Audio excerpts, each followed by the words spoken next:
ಬಂಟ್ವಾಳದ ಅಬ್ದುಲ್ ರೆಹಮಾನ್ ದುಷ್ಕರ್ಮಿಗಳಿಂದ ಭೀಕರವಾಗಿ ಕೊಲೆಯಾದ ಬಳಿಕ ದಕ್ಷಿಣ ಕನ್ನಡ ಜಿಲ್ಲೆಯಲ್ಲಿ ಕಾಂಗ್ರೆಸ್ ಸರ್ಕಾರದ ವಿರುದ್ಧ ತೀವ್ರ ಆಕ್ರೋಶ ವ್ಯಕ್ತವಾಗಿದೆ. ಜಿಲ್ಲೆಯಲ್ಲಿ ದ್ವೇಷ ಭಾಷಣಕಾರರಿಗೆ, ಹಿಂಸೆಗೆ ಕರೆ ಕೊಡುವ ಸಂಘ ಪರಿವಾರದ ನಾಯಕರಿಗೆ ಕಡಿವಾಣ ಹಾಕೋರೇ ಇಲ್ಲ ಅನ್ನೋ ಅಸಮಾಧಾನ ಈಗ ಅಬ್ದುಲ್ ರೆಹಮಾನ್ ಅವರ ಭೀಕರ ಕೊಲೆ ಬೆನ್ನಿಗೆ ಆಕ್ರೋಶವಾಗಿ ಪರಿವರ್ತನೆಯಾಗಿದೆ. ರಾಜ್ಯದಲ್ಲಿ ಅಧಿಕಾರಕ್ಕೆ ಬರೋಕೆ ನಾವು ಒಗ್ಗಟ್ಟಾಗಿ ಬೆಂಬಲಿಸಿದ ಸಿದ್ದರಾಮಯ್ಯ ಹಾಗೂ ಕಾಂಗ್ರೆಸ್ ಸರ್ಕಾರ ನಮ್ಮ ಕೈ ಬಿಟ್ಟಿದೆ. ಜಿಲ್ಲೆಯಲ್ಲಿ ಕಾನೂನು ಸುವ್ಯವಸ್ಥೆ ಕಾಪಾಡುವಲ್ಲಿ ಜಿಲ್ಲಾಡಳಿತ ಹಾಗೂ ಪೊಲೀಸ್ ವ್ಯವಸ್ಥೆ ಸಂಪೂರ್ಣ ವಿಫಲವಾಗಿದೆ ಎಂಬ ಭಾವನೆ ಮುಸ್ಲಿಂ ಸಮುದಾಯದಲ್ಲಿ ವ್ಯಾಪಕವಾಗಿ ಬೆಳೆದಿದೆ. ಬಿಜೆಪಿ ಸರ್ಕಾರ ಇರುವಾಗ ಜಿಲ್ಲೆಯಲ್ಲಿ ಹೇಗೆ ಸಂಘ ಪರಿವಾರದ ನಾಯಕರ ಆಟಾಟೋಪ ನಡೀತಾ ಇತ್ತೋ ಈಗಲೂ ಅದೇ ರೀತಿ ಮುಂದುವರೆದಿದೆ. ಯಾವ ವ್ಯತ್ಯಾಸವೂ ಇಲ್ಲ. ಜಿಲ್ಲೆಯ ಮಟ್ಟಿಗೆ ಇನ್ನೂ ಬಿಜೆಪಿ ಸರ್ಕಾರವೇ ಇದ್ದ ಹಾಗಿದೆ ಅನ್ನೋ ದೂರು ಹಾಗೂ ಅಸಮಾಧಾನ ತೀವ್ರವಾಗಿದೆ. ಜಿಲ್ಲೆಯ ಕಾಂಗ್ರೆಸ್ ಮುಖಂಡರು ಮೃದು ಹಿಂದುತ್ವ ನೀತಿ ಅನುಸರಿಸುತ್ತಾರೆ. ಜಿಲ್ಲೆಯ ಬಹುತೇಕ ಕಾಂಗ್ರೆಸ್ ನಾಯಕರು ಬಿಜೆಪಿ ಸಂಘ ಪರಿವಾರದ ವಿರುದ್ಧ ಖಡಕ್ ಆಗಿ ನಿಂತು ಹೋರಾಡೋರಲ್ಲ. ಇವರಿಂದ ಇಲ್ಲಿ ಬಿಜೆಪಿ ಹಾಗೂ ಸಂಘ ಪರಿವಾರದ ಕೋಮುವಾದಿ ರಾಜಕೀಯಕ್ಕೆ ಕಡಿವಾಣ ಹಾಕುವುದು ಸಾಧ್ಯವೇ ಇಲ್ಲ ಅನ್ನೋ ಭಾವನೆ ಈಗ ವ್ಯಾಪಕವಾಗಿದೆ. ಸಿದ್ದರಾಮಯ್ಯ ಸರ್ಕಾರ ಜಿಲ್ಲೆಯಲ್ಲಿ ಪೊಲೀಸ್ ಇಲಾಖೆಗೆ ಚುರುಕು ಮುಟ್ಟಿಸಲು ಯಾವುದೇ ಕ್ರಮ ಕೈಗೊಳ್ತಾ ಇಲ್ಲ. ಎಷ್ಟೇ ಆಗ್ರಹಿಸಿದ್ರೂ ಜಿಲ್ಲೆಯಲ್ಲಿ ಸರಿಯಾದ ಪೊಲೀಸ್ ಅಧಿಕಾರಿಗಳನ್ನ ನೇಮಿಸುತ್ತಿಲ್ಲ.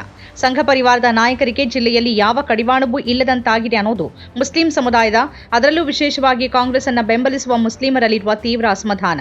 ಈಗ ಅಬ್ದುಲ್ ರೆಹಮಾನ್ ಕೊಲೆ ಬಳಿಕ ಅಮಾಯಕ ಯುವಕನನ್ನ ಕೊಂದು ಹಾಕಲಾಗಿದೆ ಅನ್ನೋ ಸಾಮೂಹಿಕ ಆಕ್ರೋಶವನ್ನ ಜಿಲ್ಲಾ ಕಾಂಗ್ರೆಸ್ ಮುಸ್ಲಿಂ ನಾಯಕರು ಎದುರಿಸಿದ್ದಾರೆ. ರೆಹಮಾನ್ ಹಾಗೂ ಶಾಫಿ ಮೇಲಿನ ದಾಳಿ ಬಳಿಕ ಮಂಗಳವಾರ ಜಿಲ್ಲಾ ಕಾಂಗ್ರೆಸ್ ಮುಸ್ಲಿಂ ಮುಖಂಡರನ್ನ ಆಸ್ಪತ್ರೆಯಲ್ಲಿ ತೀವ್ರ ತರಾಟೆಗೆ ತೆಗೆದುಕೊಳ್ಳಲಾಗಿತ್ತು. ನಿಮ್ಮಿಂದ ಏನೂ ಮಾಡಲಾಗದೇ ಇದ್ರೆ ಪಕ್ಷವನ್ನ ಬಿಟ್ಟು ಹೊರಗೆ ಬನ್ನಿ ಅಂತ ಆಕ್ರೋಶಿತ ಜನ ಹೇಳಿದ್ರು.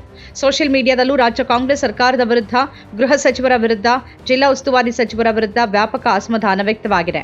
ಸ್ಪೀಕರ್ ಆಗಿದ್ರೂ ಸರ್ಕಾರದ ಮಟ್ಟದಲ್ಲಿ ಪ್ರಭಾವಿಯಾಗಿರುವ ಹಾಗೂ ಜಿಲ್ಲೆಯ ವಿಷಯದಲ್ಲಿ ಹೈಕಮಾಂಡ್ ಆಗಿರುವ ಯುಟಿ ಖಾದರ್ ವಿರುದ್ಧವೂ ಮುಸ್ಲಿಮರು ಅಸಮಾಧಾನ, ಆಕ್ರೋಶ ವ್ಯಕ್ತಪಡಿಸಿದ್ದಾರೆ. ಕೇವಲ ಹೇಳಿಕೆಗೆ, ಖಂಡನೆಗೆ, ಭರವಸೆಗೆ ಮಾತ್ರ ಕಾಂಗ್ರೆಸ್ ಸರ್ಕಾರ ಹಾಗೂ ಅದರ ಪ್ರಮುಖ ನಾಯಕರು ಸೀಮಿತರಾಗಿದ್ದಾರೆ. ಅವ್ರು ಮಾಡೋದೇನೂ ಇಲ್ಲ. ಅವರೆಲ್ಲರೂ ತಮ್ಮ ನಿಷ್ಕ್ರಿಯತೆ ಮೂಲಕ ಪರೋಕ್ಷವಾಗಿ ಜಿಲ್ಲೆಯಲ್ಲಿ ಬಿಜೆಪಿ ಸಂಘ ಪರಿವಾರಕ್ಕೆ ಸಹಕಾರ ನೀಡುತ್ತಿದ್ದಾರೆ ಅಂತ ಸೋಷಿಯಲ್ ಮೀಡಿಯಾಗಳಲ್ಲಿ ಜಿಲ್ಲೆಯ ಮುಸ್ಲಿಮರು ಆಕ್ರೋಶ ಹೊರಹಾಕ್ತಿದ್ದಾರೆ. ವಾಟ್ಸ್ಆಪ್ ಗ್ರೂಪ್ಗಳಲ್ಲಿ ಈ ಬಗ್ಗೆ ಬಿಸಿ ಬಿಸಿ ಚರ್ಚೆ, ವಾಗ್ವಾದ, ಆರೋಪ ಪ್ರತ್ಯಾರೋಪಗಳು ನಡೀತಿದೆ. ಆದರೆ ಬಹುತೇಕ ಎಲ್ಲರೂ ಕಾಂಗ್ರೆಸ್ ಸರ್ಕಾರದ ಕಾರ್ಯವೈಖರಿ ವಿರುದ್ಧ ಅಸಮಾಧಾನಿತರಾಗಿದ್ದಾರೆ ಅನ್ನೋದು ಸ್ಪಷ್ಟವಾಗಿದೆ. ಯುವ ಕಾಂಗ್ರೆಸ್ನಲ್ಲಿರುವ ಜಿಲ್ಲೆಯ ಕೆಲವು ಮುಸ್ಲಿಂ ಯುವಕರು, ಕಾರ್ಯಕರ್ತರು ತಾವು ಪಕ್ಷಕ್ಕೆ ರಾಜೀನಾಮೆ ಕೊಡ್ತಿದ್ದೀವಿ ಅಂತ ಫೇಸ್ಬುಕ್ ಹಾಗೂ ವಾಟ್ಸ್ಆಪ್ ಪೋಸ್ಟ್ಗಳನ್ನು ಹಾಕ್ತಿದ್ದಾರೆ. ಈಗ ಅದರ ಪರಿಣಾಮ ಅನ್ನುವಂತೆ ದಕ್ಷಿಣ ಕನ್ನಡ ಜಿಲ್ಲಾ ಕಾಂಗ್ರೆಸ್ ಅಲ್ಪಸಂಖ್ಯಾತರ ಘಟಕ ಮೇ 29ರಂದು ಮಧ್ಯಾಹ್ನ 2:30ಕ್ಕೆ ನಗರದ ಬೋಳಾರ ಶಾದಿ ಮಹಲ್ನ ಸಭಾಂಗಣದಲ್ಲಿ ಸಭೆ ಕರೆದಿದೆ. ಜಿಲ್ಲೆಯಲ್ಲಿ ಸರಣಿ ಕೊಲೆಗಳು ನಡೀತಾ ಇದೆ. ಇದನ್ನ ತಡೆಯುವಲ್ಲಿ ಗೃಹ ಇಲಾಖೆಯ ವೈಫಲ್ಯ ಮತ್ತು ಮುಸ್ಲಿಮರ ಕಡೆಗಣನೆಗೆ ಬೇಸತ್ತು ಕಾಂಗ್ರೆಸ್ ಪಕ್ಷದ ಬೂತ್ ಮಟ್ಟದಿಂದ ಹಿಡಿದು ರಾಜ್ಯ ಘಟಕದವರೆಗಿನ ವಿವಿಧ ಹುದ್ದೆಯಲ್ಲಿರುವ ಮುಸ್ಲಿಂ ಮುಖಂಡರು ಮತ್ತು ಕಾರ್ಯಕರ್ತರು ಸಾಮೂಹಿಕ ರಾಜೀನಾಮೆ ಪ್ರಕಟಿಸುವ ನಿಟ್ಟಿನಲ್ಲಿ ಸಭೆ ಕರೆಯಲಾಗಿದೆ ಅಂತ ಕೆಪಿಸಿಸಿ ಪ್ರಧಾನ ಕಾರ್ಯದರ್ಶಿ ಎಂಎಸ್ ಮೊಹಮ್ಮದ್ ಮತ್ತು ದಕ್ಷಿಣ ಕನ್ನಡ ಜಿಲ್ಲಾ ಕಾಂಗ್ರೆಸ್ ಅಲ್ಪಸಂಖ್ಯಾತರ ಘಟಕದ ಅಧ್ಯಕ್ಷ ಕೆಕೆ ಶಾಹುಲ್ ಹಮೀದ್ ಹೇಳಿಕೆಯಲ್ಲಿ ತಿಳಿಸಿದ್ದಾರೆ. ಗುರುವಾರ ನಡೆಯುವ ಸಭೆಯಲ್ಲಿ ಯಾವ ತೀರ್ಮಾನ ತೆಗೆದುಕೊಳ್ಳಲಾಗುತ್ತೆ ಅಂತ ಕಾದ್ ನೋಡಬೇಕಾಗಿದೆ. ಆದರೆ ನಾವು ರಾಜೀನಾಮೆ ಕೊಡೋಕೆ ನಿರ್ಧರಿಸಿದ್ದೇವೆ ಅಂತ ಜಿಲ್ಲೆಯ ಕಾಂಗ್ರೆಸ್ ಮುಸ್ಲಿಂ ಮುಖಂಡರು ಈಗಾಗಲೇ ಹೇಳಿಯಾಗಿದೆ. ನಾವು ನಮ್ಮ ಕಷ್ಟವನ್ನು ತೋಡಿಕೊಂಡು ಸಹ ಜಿಲ್ಲೆಯಲ್ಲಿ ಶಾಂತಿ ಸುವ್ಯವಸ್ಥೆಯನ್ನು ಕಾಪಾಡಲಿಕ್ಕೆ ಸಾಧ್ಯ ಆಗ್ತಾ ಇಲ್ಲ ಎಂಬ ಕೊರಗಿದೆ. ಯಾವಾಗ ಮಸೂದನ ಹತ್ಯೆ ಆಯಿತು, ಆಮೇಲೆ ಪ್ರವೀಣ್ ನೆಟ್ಟಾರ್ನ ಹತ್ಯೆ ಆಯಿತು. ಪ್ರವೀಣ್ ನೆಟ್ಟಾರ್ನ ಹತ್ಯೆಗೆ ಸುರತ್ಕಲ್ನ ಅಮಾಯಕ ಫಾಜಿಲ್ ಎಂಬ ಹುಡುಗನ ಹತ್ಯೆ ಆಯಿತು.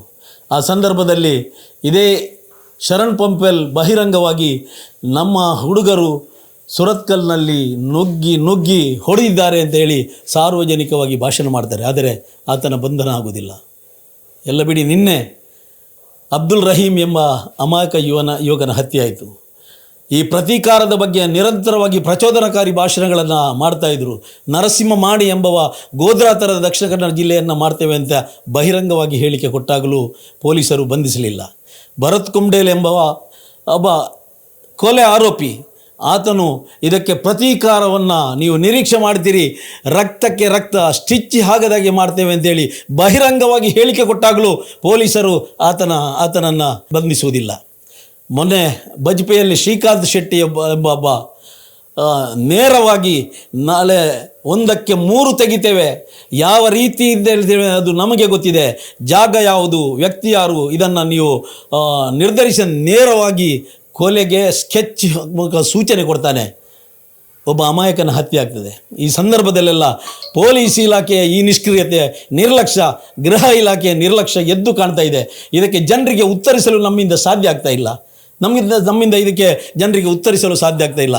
ಜಿಲ್ಲೆಯ ಕಾಂಗ್ರೆಸ್ನ ಅಲ್ಪಸಂಖ್ಯಾತ ಮುಖಂಡರೆಲ್ಲ ನಾವು ಈ ಪಕ್ಷದಲ್ಲಿ ಇರುವ ಬಗ್ಗೆ ಬಹಳ ಯೋಚನೆ ಮಾಡಬೇಕಾಗಿದೆ. ನಮಗೆ ಹುದ್ದೆಗಳು ಬೇಡ, ನಮಗೆ ಯಾವ ಗ್ಯಾರಂಟಿಗಳು ಬೇಡ, ಬದುಕಲಿಕ್ಕೆ ನಮಗೆ ಒಂದು ನೆಮ್ಮದಿಯ ಗ್ಯಾರಂಟಿಯನ್ನಷ್ಟೇ ಕೊಡಲಿಕ್ಕೆ ಸಾಧ್ಯವಾಗದಿದ್ದರೆ ನಾವು ಹುದ್ದೆಗಳಲ್ಲಿ ಮುಂದುವರಿಯುವುದು ಸರಿಯಲ್ಲ ಎಂಬ ನಿರ್ಧಾರಕ್ಕೆ ಬಂದ ಪ್ರಕಾರ ನಾಳೆ ಮಂಗಳೂರಿನ ಶಾದಿ ಮಹಲ್ ಬೋಳಾರದಲ್ಲಿ 2:30 ಗಂಟೆಗೆ ಒಂದು ಸಭೆಯನ್ನು ಕರೆದಿದ್ದೇವೆ. ಎಲ್ಲ ಜಿಲ್ಲೆಯ ಅಲ್ಪಸಂಖ್ಯಾತ ಮುಸ್ಲಿಂ ಮುಖಂಡರುಗಳ ಸಭೆಯನ್ನು ಕರೆದಿದ್ದೇವೆ. ಈ ಸಭೆಯಲ್ಲಿ ನಮ್ಮ ನಿರ್ಧಾರವನ್ನು ಪ್ರಕಟಿಸಿದ್ದೇವೆ.